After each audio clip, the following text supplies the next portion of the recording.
They put us in cages to study us. They didn't expect us to study them back. The recruitment booth smelled like ozone and promises. Crystal noticed both the moment she pushed through the revolving door of the Meridian Convention Center, the late November cold still clinging to the back of her neck, her boots squeaking on polished tile. She'd come for the job fair. She'd come because her landlord had left a third notice under her door that morning, and because her sister kept calling, and because the bakery where she'd worked for 6 years had finally quietly closed its doors on a Tuesday without warning anyone. She'd come because she was 29 years old, and something in her had calcified into the belief that she was running out of moves. The booth was at the far end of the hall, past the insurance companies and the temp agencies and a table offering careers in long-haul logistics. It was minimalist in a way that felt expensive rather than cheap. A soft white light fell from somewhere above it. There was no banner, no sign, only a single pamphlet stand and 2 people in pale gray uniforms who stood with the particular stillness of people who were very, very patient.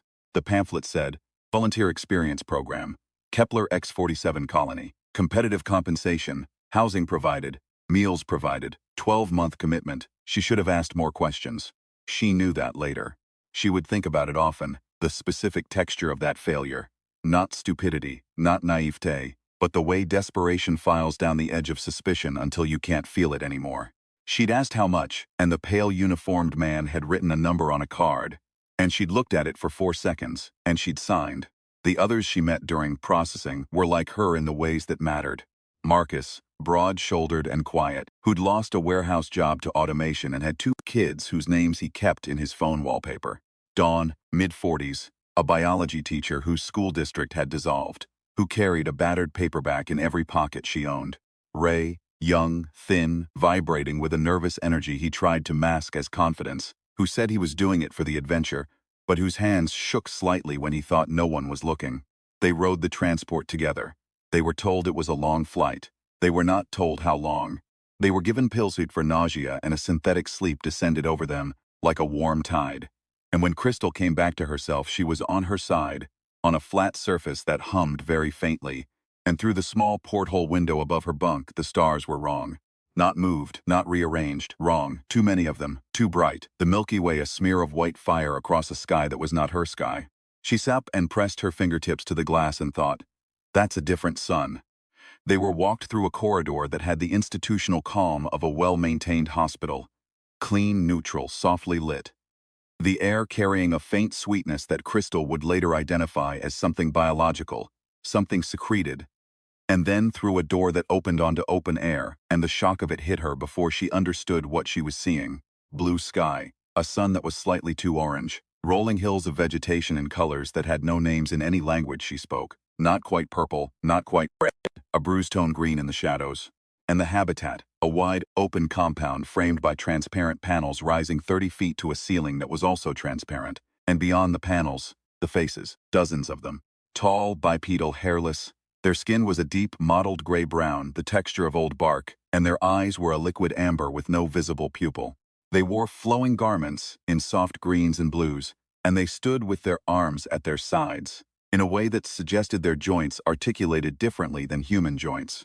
They looked at the humans the way humans looked at deer, with genuine pleasure and a fundamental distance. Marcus stopped walking. He said very quietly, no. One of the pale uniformed escorts, human, Crystal realized, human, and entirely calm about this, put a hand on his arm. Please continue. Your orientation will explain everything. The orientation was a screen in a clean, furnished room. A recorded voice, gender-neutral and warm, explained. They were on Kepler X-47, third planet of the Arith system, 5,400 light-years from Earth. The Veth, the dominant species of this world, were deeply invested in the study of biological diversity across the inhabited galaxy. The Comparative Life Institute had been cataloging and housing specimens of non-Veth sapient species for 3 centuries, all under strict ethical protocols ensuring adequate nutrition, shelter, enrichment, and healthcare. The human specimens, volunteers, the voice emphasized twice, all volunteers would live for 12 months in a habitat designed to approximate human comfort. They would be observed. They would not be harmed. They would be compensated upon their return. The room was quiet for a long moment after the screen went dark. Specimens, Ray said. Volunteers, Dawn said, her voice flat. The word they used was volunteers. Crystal was looking at the walls. The walls were clean and cream-colored. There was a window. Beyond the window were the Veth, and several of them had stopped to observe the humans in the orientation room, standing at the glass with their amber eyes, soft and steady and curious. She stood up and walked to the window and looked back at them. One of the Veth, taller than the others, wearing a garment that was different in some way she couldn't yet parse, tilted its head, a slow, considering angle. Then it raised one long-fingered hand and touched the glass from its side. Crystal did not move for 5 seconds. Then she raised her hand and pressed it flat to the glass from her side, matching its placement exactly. The Veth withdrew its hand and turned to the others and made a sound like wind through a narrow pipe. She didn't know what it meant. She filed it away. The habitat was not unkind. That was the hardest part to reckon with. There were beds with real mattresses, a kitchen area stocked with food that was either earth food or a very close approximation. The bread tasted almost right. The coffee was wrong in a way she couldn't identify, too sharp, too clean.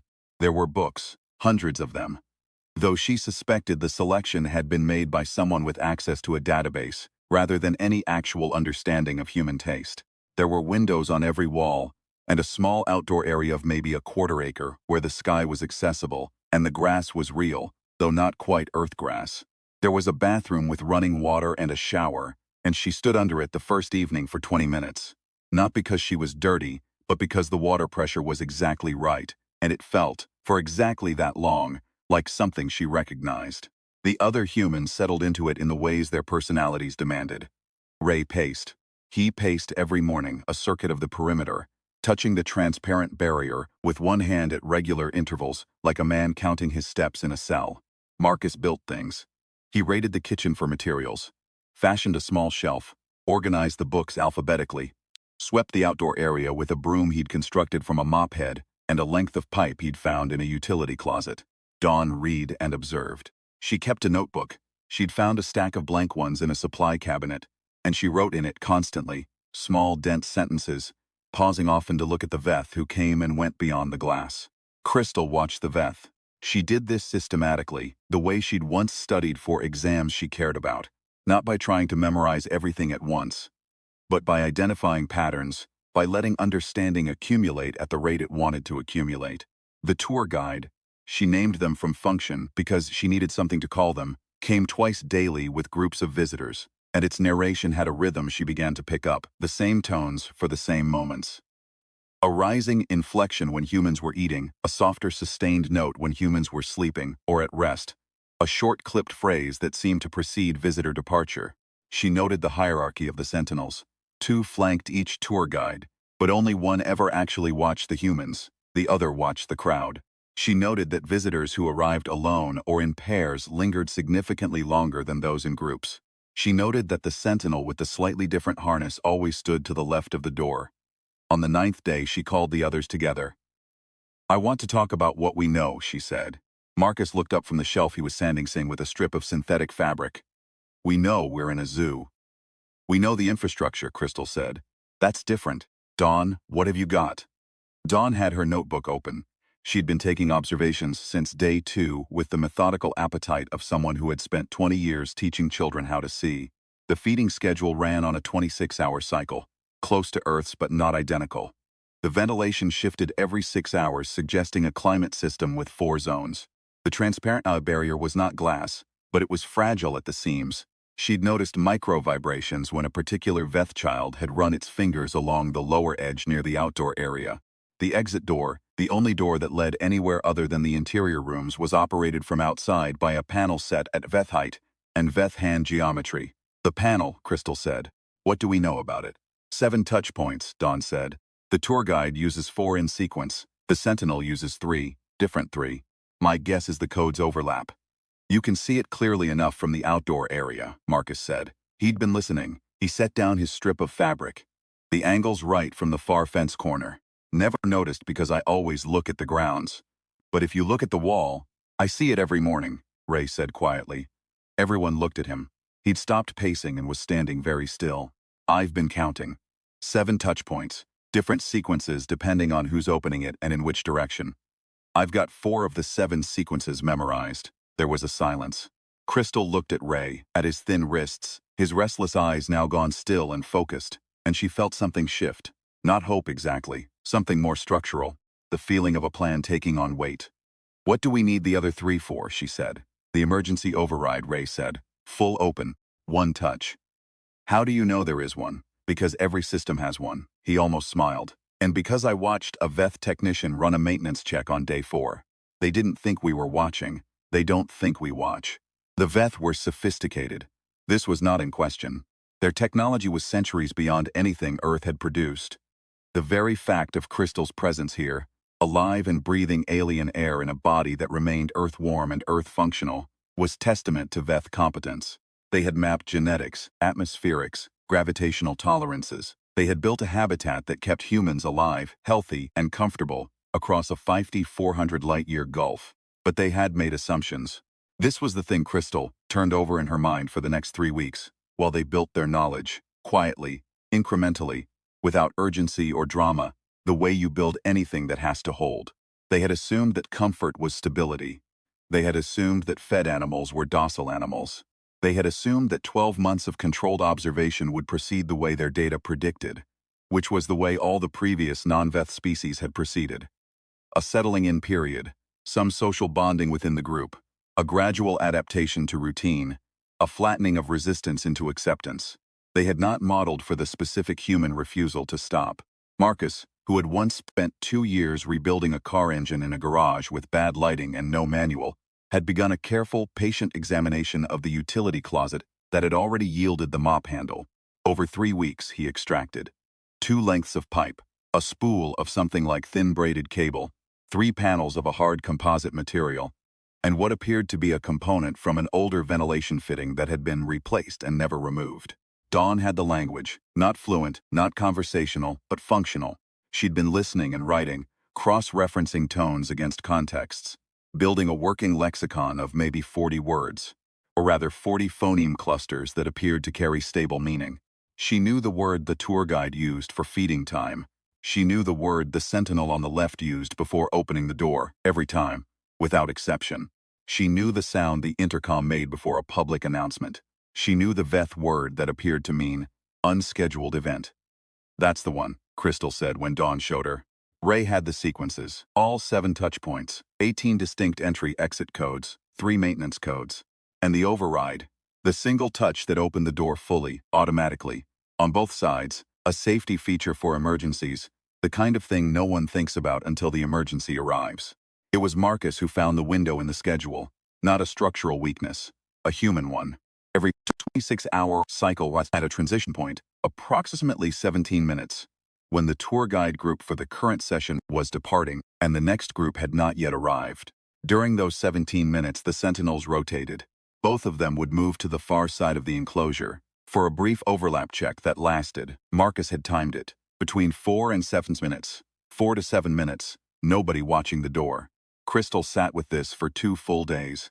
She did not think about the ships that had brought her here. She did not think about 5,400 light years, or the wrong stars outside the wrong sky. She thought about one door, one panel, one sequence of 7 touch points, and what came after. What came after was the part nobody had planned. "We go," she said on the 41st day. "But not running, walking. They'll see us," Ray said. "Yes," she said, "that's fine. Walk like you're supposed to be somewhere." The morning of the 42nd day was bright, the alien sun higher than usual. The tour guide's first session ended at the time Crystal had come to think of as late morning, though the day cycle was slightly longer than Earth's, and the words early and late had started to feel imprecise. The visitors filed out. The tour guide followed them. The 2 sentinels began their rotation. Crystal walked to the outdoor access door. Her hands were steady. This surprised her. She had expected fear, the physical variety, the heart and the shallow breath. There was none of that. There was only a very clear feeling, clean as cold water, of doing the one thing available to her. She pressed the panel. 4 touches in sequence. Dawn's word, the sentinel's code, entered in the order Ray had mapped. The mechanism made a sound like a stone dropped in deep water. The door opened. Behind her, Marcus carried the cable spool and 2 lengths of composite pipe. Dawn had her notebook tucked inside her jacket. Ray went first. He had the fastest read on unfamiliar situations, the sharpest instinct for which direction was less wrong, and they came out into the corridor and walked. Not running. The corridor was white and humming and very long, and 3 Veth passed them in the first 30 seconds. All 3 looked. Crystal looked back. Not furtively, directly with the focused, neutral expression she'd worn on the first day at the glass, her hand matching the Veth's hand, neither hostile nor submissive.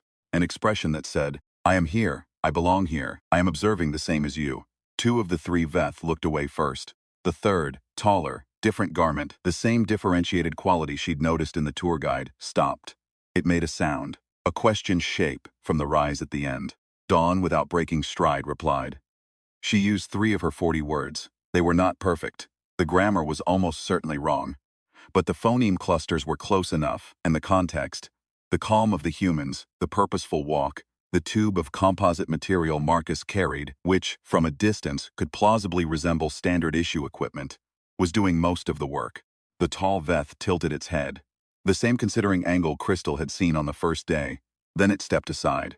They went through 2 more corridors and a chamber that appeared to be some kind of transition space between habitat sections. Different air, different light, the floor changing from smooth composite to something that gave slightly underfoot. Ray found the maintenance junction he'd calculated from the building's visible exterior proportions and the position of the utility access points Marcus had cataloged. The panel here was unguarded. The maintenance code Dawn had transcribed opened it without any drama whatsoever. And then they were in the service passage beyond the main structure, and the sky, the alien sky, the 2 bright stars of a different system, was above them with no glass between them and it, and the air tasted of something mineral and wild, and Crystal stopped walking and stood very still and just breathed it. "Now what?" Ray said. "Now we find their communications array," she said. Dawn. Dawn had found it on the 4th day, from the habitat's window, northeast quadrant, the cluster of vertical structures that any biologist immediately identified by function even across species lines. Broadcast infrastructure. They had 37 minutes before the next tour guide session. They had the maintenance codes, which opened maintenance doors. They had a notebook full of a language that was rough and partial and real. They went northeast. The communications arrays was enormous and not well guarded, because it had never needed to be.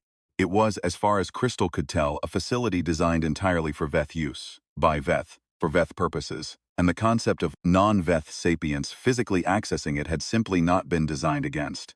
There were no locks on the external maintenance panels that the maintenance code didn't open. There were no alarms on the interior access points that a slow, purposeful walk didn't render unnecessary. Marcus had the composite panels. He'd carried them not for any pre-planned use, but because he'd learned, in 2 years of rebuilding engines in a garage, that materials you don't yet have a use for often reveal their use precisely when you need them most. He found the use within 4 minutes of entering the array. One of the broadcast amplifiers. He understood it as amplifier because all amplifiers have the same basic shape regardless of the physics that drives them. The same funnel and channel logic, had a manual calibration access point designed for Veth hands. Veth hands were longer than human hands. The composite panels, shaped at their edges by 2 weeks of patient work with a strip of synthetic fabric, fit in the access point better than Veth hands would have. He started working. Crystal stood in the access corridor with Dawn and spoke to the 2 Veth technicians they'd encountered, who were staring at the humans with an expression she'd come to read as confusion adjacent to alarm, but not yet alarm itself. Dawn spoke. She was not fluent. She was not supposed to be. She was supposed to hold attention for exactly long enough. What she said, in those 40 words and the best grammar she could construct, was something approximately like, "There is an issue with this section. We are here for the issue. Please stand by." It was not perfectly convincing, but it was specific and calm, and it came from a human mouth forming Veth sounds, which was a thing that had demonstrably never happened before, and the Veth technician stood by. Ray had found the frequency. He'd found it the way he found most things, by watching how other people used equipment he'd never seen before, by letting the logic of use reveal the logic of function. An array of this type, at this scale, broadcasting at this range, had one primary function. It pointed somewhere. You could tell where it pointed by where its receivers were oriented. The receivers were oriented toward a cluster of 4 relay points visible in the night-side sky, and the relay cluster was oriented, Ray calculated from the star positions he'd been memorizing since week 1, toward a region of space that was not Veth home territory. It was the direction of the other exhibits, the other species, the other cages. He calibrated the frequency. Marcus adjusted the amplifier. Crystal looked at Dawn. Can you do it in their language? Dawn thought for exactly 3 seconds. I can do it in ours. Do it in ours.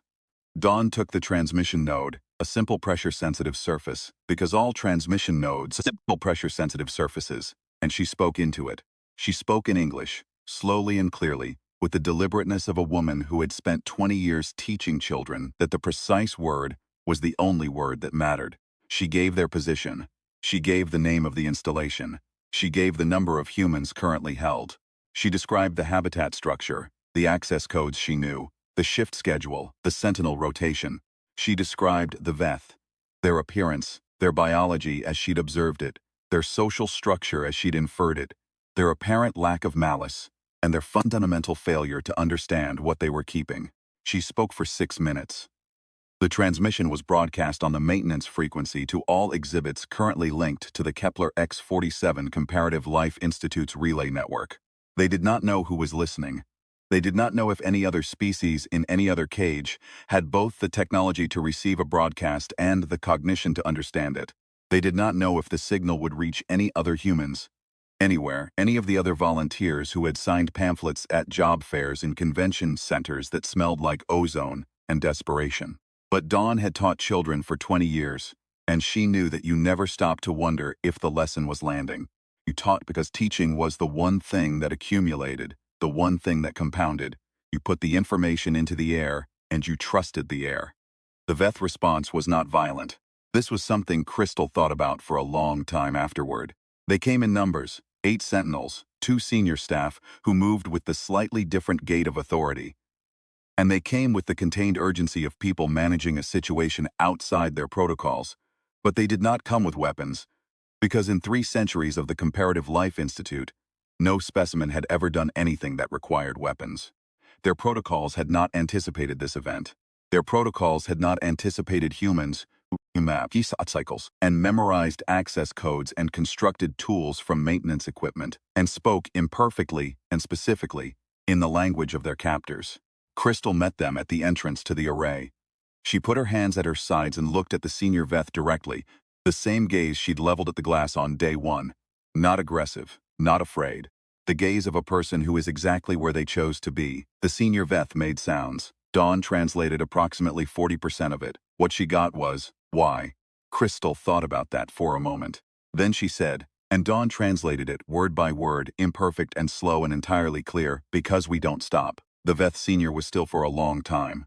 Then it looked at the others, Marcus with his composite tools, Ray with his sky maps and his memorized codes, Dawn with her notebook, 40 words and 6 minutes of transmission, and it made the sound again, the one Crystal had heard on the first day when she'd pressed her hand to the glass. She still didn't know exactly what it meant, but it sounded, if she were being honest, like revision. They were not released. Not immediately. That would come. It took 11 months of negotiation conducted through Dawn's growing lexicon and a Veth linguist, who was, it turned out, deeply thrilled by the challenge. But on the 42nd day they were walked back to the habitat by 8 sentinels, who were very quiet and placed in a room that was the same as before except that a new panel had been installed on the inside of the outdoor access door. It was the same panel as the side, same 7 touch points, same access geometry. Crystal looked at it for a long time. Then she went to find Marcus and told him to build more shelves. They were going to be here a while longer, and the books were still out of order. She went to the window and looked out at the visitors who had gathered, as they always did in the late cycle, to observe the humans. There were more of them than usual, more amber eyes, more considered tilts of the head. Word had traveled. She looked back. She thought about the transmission. About 6 minutes of English on a maintenance frequency, pointed at relay stations, pointed at exhibits, pointed at whatever was out there across 5,400 light-years of contested, inhabited, crowded space. She thought about whether it had reached anyone. She thought about whether it would reach anyone in time. Then she stopped thinking about it, because thinking about it didn't help, and there were things that did. She pressed her hand to the glass. 3 of the watching Veth, without consulting each other, pressed their hands back. She didn't smile, because it wasn't a smile moment, but something settled in her chest. Not relief. Something older than relief. Something that lived below the level of the outcome. The simple, stubborn fact of the act. that she had been put in a cage and had looked at it carefully and had refused to become only what the cage expected her to be. The stars were coming out in the alien sky, wrong and countless and bright. She watched them for a long time. Somewhere out there, the maintenance frequency was still traveling.